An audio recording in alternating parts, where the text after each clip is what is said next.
So you had cover stories like this, and also Life magazine, and all kinds of other places. And what's interesting, if you go back and look at it, is it wasn't cynical coverage. People saw young people's lives changing for the better because they were meditating. And they said, okay, maybe India has something to offer.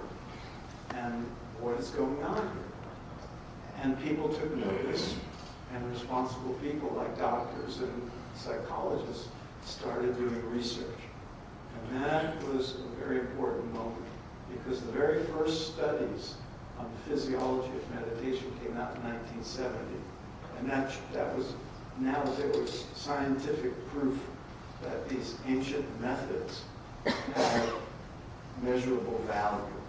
So in a few years' time, this is 1975, you now have cover stories, and they weren't about young people getting off of LSD to meditate. They were about their parents getting off of Valium. It had gone mainstream, and it had become part of the medical paradigm, part of the mental health paradigm. And this is a massive shift because it made these teachings acceptable to the mainstream. As a result of all this exposure, more people started going to the Vedanta centers, and more people started going to the other centers, because they found their way to whatever teaching made sense to them. But the core principles of Vedanta, the core practices, they could find in any place they chose. And so all of the spiritual lineages started to do better business, as it were. And then came this explosion of gurus in the 70s. In my book, of course, I go into some detail about each of them, because they each played a role. They each represented their own lineage. They each brought out different aspects of the teaching. They all attracted different kinds of people. And it was a living example of the core Vedantic teaching that there are many paths to divine realization. And some got into trouble, and some had big followings, and some had small followings. But they all had an impact over time. And we don't have time to go into all of it. And as a result of all this, an important phenomenon occurred, which is that now there were always Westerners, some of whom became swamis, some of whom became yoga teachers, but they were very small in number. Now, when the 70s dawned with the emergence of all these teachers, we now have yoga teachers and meditation teachers and scholars who were Westerners, psychologists who were proponents of these teachings.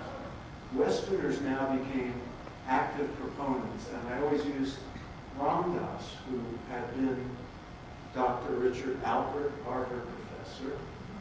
And how many know the story? He's a great symbol of all this. He was a proponent, big proponent of LSD as a Harvard psychologist, and Harvard kicked him out, and Timothy Leary. He went to India to see if there were answers to his questions about consciousness. And he met his guru, and his guru gave him a new name. And he came back, and he was now a spiritual teacher. And he attracted thousands and thousands of people and published books, and to this day is well known. And is kind of an example of Westerners who could teach in an authentic way these teachings and change people's lives.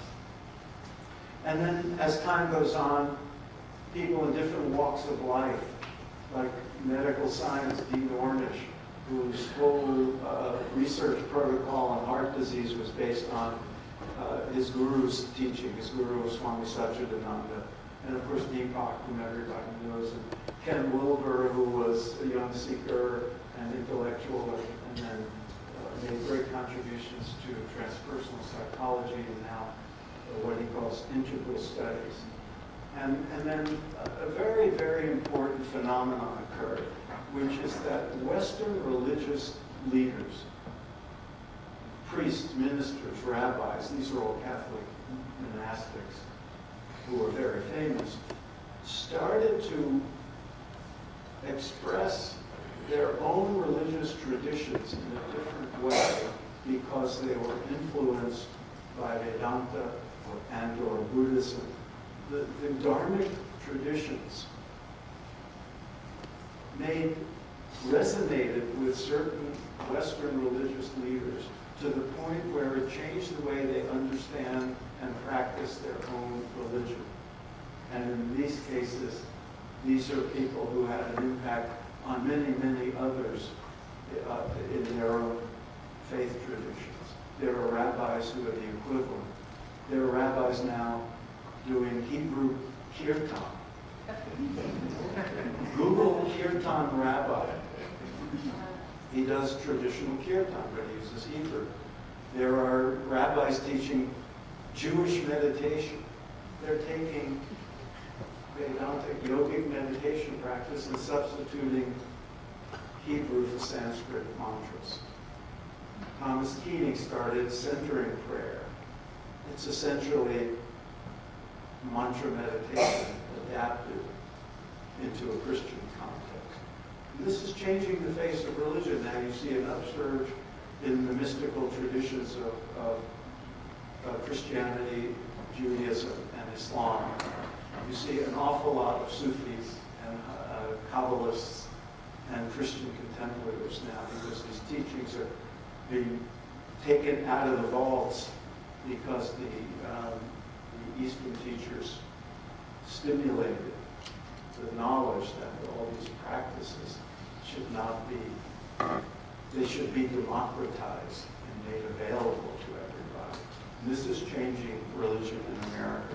And of course, time goes on and other expressions come into being. We don't have time, but more new teachers come, new gurus come. These are the two most famous today. Many of you probably have seen or heard them, although I prefer this picture. This is the product placement. And of course, then came the movement Hatha Yoga, and now there's a yoga studio, and everywhere there's a Starbucks. There seems to be a yoga studio. And that's become the face of yoga. And this is a mixed blessing. It means there's 15 or 20 million people practicing yoga. And many of them go just because they want to look better or feel better, improve their health. And they get kernels of the higher spiritual teachings, the deeper yoga, if they go to the right class. And many of the yoga teachers make a point of elevating people, giving them a glimpse that there's more than just physical fitness. But the other side is that yoga has now become synonymous with Hatha Yoga, with stretching and bending, and it's becoming just another form of physical fitness. So I think one of the tasks of people who care about these preservation of these great teachings is to continually let people know this allotment to yoga. That union, yoga, doesn't mean the union of the head to the knee. It means the union of the self to the universal self. That is yoga. That is the state of yoga. And this is an important challenge at the moment, but it's a good challenge to have. And now there's also kirtan as a very popular music form. I don't know how many of you know it, but these are kirtan wallas, all of whom remain true to the Sanskrit, to the traditional mantras. But the instrumentation, the rhythms, are kind of an east-west blend. They even have some plugged-in guitars and some regular, jazz drummers. But they're all serious, and they all attempt to preserve the teachings or the mantra forms and their meaning, even as they jazz up the music.